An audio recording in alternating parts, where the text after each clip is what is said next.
Flexi వ్యవహారంలో కూడా Varma Janasena party నాయకులతోటి గొడవ పెట్టుకున్నటువంటి పరిస్థితి ఉంది. జనసేన అధినేత టీడీపీ అధినేత ఇద్దరి ఫోటోలు ఫ్లెక్సీలు ఉన్నప్పటికీ కూడా ఆ కమిటీ హాల్ ఎంట్రన్స్లో కేవలం జనసేన అధినేత లోకల్ ఎమ్మెల్యేగా ఉన్నారు కాబట్టి ఆయన ఫ్లెక్సీ మాత్రమే బ్యానర్లో ఉన్నటువంటి పరిస్థితి.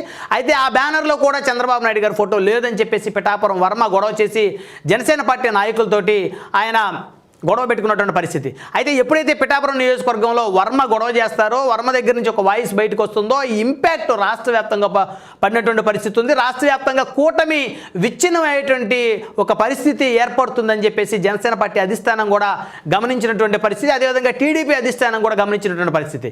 కానీ జనసేన అధినేత టీడీపీ అధినేత ఇద్దరు కూడా 15 ఏళ్ల పాటు పొత్తులో భాగంగా ముందుకు వెళ్ళాలనుకున్న తరుణంలో సాక్షాత్తు పిఠాపురం నియోజకవర్గంలో జనసేన పార్టీ అధినేత ప్రాతినిధ్యం వహిస్తున్న నియోజకవర్గంలో టీడీపీ ఇన్ఛార్జిగా ఉన్నటువంటి వర్మ చేస్తున్నటువంటి గొడవల నేపథ్యంలో భాగంగా రాష్ట్ర వ్యాప్తంగా ఇంపాక్ట్ మిగతా నియోజకవర్గాల మీద పడి తెలుగుదేశానికి జనసేనకి మధ్య ఒక అగాధం ఏర్పడుతుందనేటువంటి ఒక అంశాన్ని అయితే తెలుగుదేశం పార్టీ అధిష్టానం గుర్తించినట్టు తెలుస్తోంది. మరి ఈ మధ్యకాలంలో చూస్తే గత ఆదివారం రోజు జనసేన అధినేతని అనారోగ్యంగా ఉన్నటువంటి శస్త్రచికిత్స చేయించుకున్నటువంటి జనసేన అధినేతని పరామర్శించినటువంటి ముఖ్యమంత్రి చంద్రబాబు వారిద్దరి మధ్య కూడా పిఠాపురం సంబంధించినటువంటి ఎపిసోడ్ చర్చకొచ్చినట్టు తెలుస్తోంది. మరి ఆ తర్వాత అంటే సరిగ్గా 5 రోజులు తిరగకముందే తెలుగుదేశం పార్టీ అధిష్టానం ఈ నిర్ణయం తీసుకుంది. పిఠాపురం నియోజకవర్గ బాధ్యతల నుంచి వర్మని తొలగించింది.